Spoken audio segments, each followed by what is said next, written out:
And that is to be followed up here by my friend from Kansas, Mr. Huelskamp, who has got some great insight. Thank you for joining us. Thank you, Congressman Graves. I appreciate your leadership. Sometimes we wish there had been someone like you on the court today. And actually, before we forget, one of the 5 votes that upheld ObamaCare, one of those 5 votes in any other court of law, that justice would have recused herself. The decision could have only been 4-4. Justice Kagan should not have been in on this decision.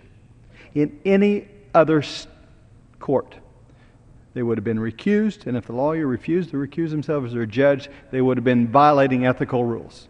Every attorney in this country knows that, including the Chief Justice, and they said nothing. But you know what? I'm not here to talk specifically about that. You talked about taxes, our other congressman friend did as well. In this bill, there are 21 tax increases by the definition of the court, but I want to talk about 2 in particular, because I believe when we look back on the American system of once limited government, this day, June 28, 2012, will stand as the definitive date in the advance of government tyranny. In today's ruling, a slim majority of the court has turned the Constitution on its head and ruled that the federal government, in effect, can force upon the American people anything it darn well pleases, so long as it's called a tax. Let's not forget when our founding fathers put everything on the line, risking life, limb, and property to make us an independent nation. They did so in order to ensure that no man was taxed without representation. They also asserted that every man and woman has inalienable rights that are not to be violated by their government. They enshrined these concepts in the Declaration of Independence and ultimately our Constitution. But today, in my opinion, the Supreme Court offered a perverse interpretation of the Bill of Rights. They said, just across the street from here, said that even though you have a right to do something, the decision to exercise that right will incur a tax. The decision to exercise that right, said the Chief Justice of the U.S. Supreme Court, the right will incur a tax. Can you imagine the limitless possibilities for Washington? Why not extend this interpretation to other parts of the Constitution? For example, why not tax the exercise of your First Amendment rights?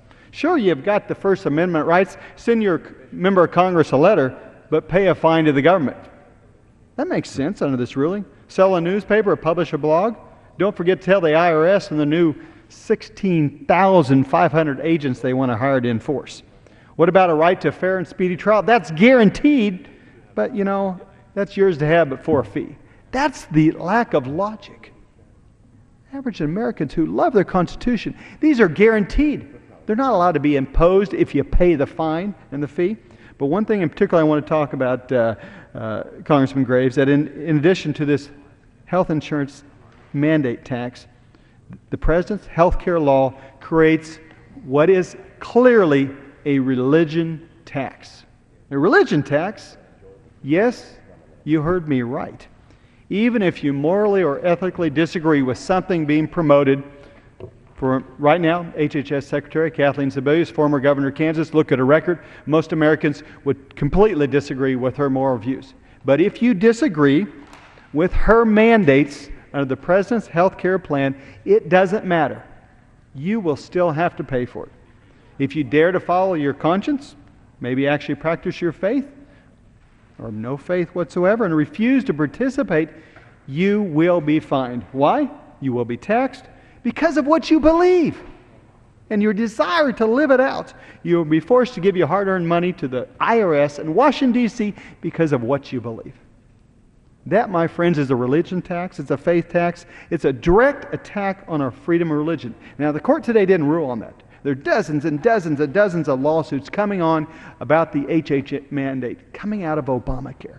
But this is the start. But a tax on religion. Do you realize if you refuse to participate in the system? I had an employer sent me an email, said, well, Tim, everybody's talking about the individual mandate. What about the employer mandate? I don't want to cover abortions for my employees. I refuse to participate.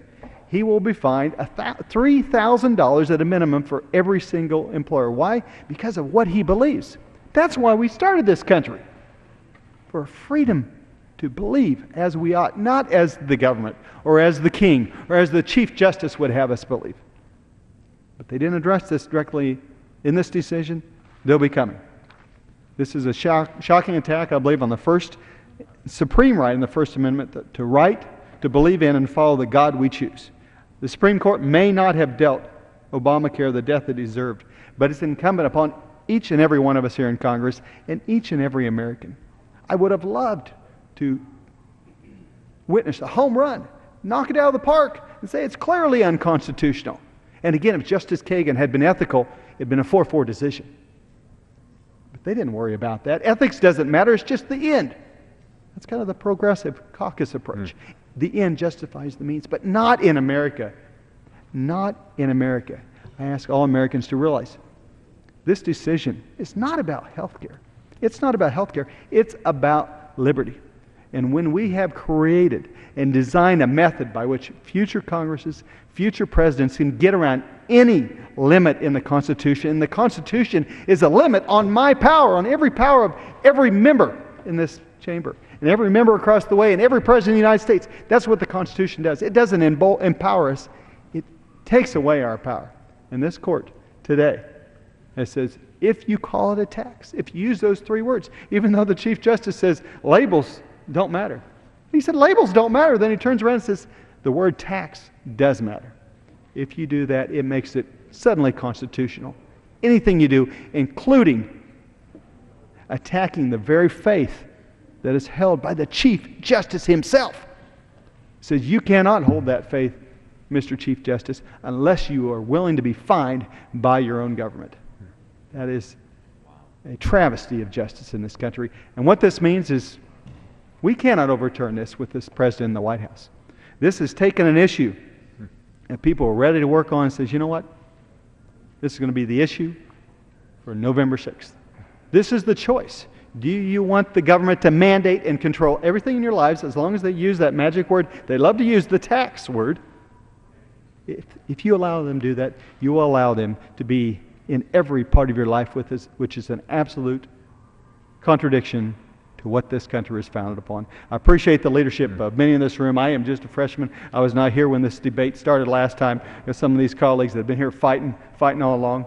But I tell you, if the folks in the 1st District of Kansas are any indication of what Americans are saying all over, this is the time they're going to dust off that Constitution. They're going to read it and say, my goodness, I don't want to lose this. It's too precious. We're leading the world, and now is the time to take back our government, take back our Constitution, and take back power out of Washington, D.C. So I yield back my time, and I appreciate the leadership of the gentleman from Georgia. Well,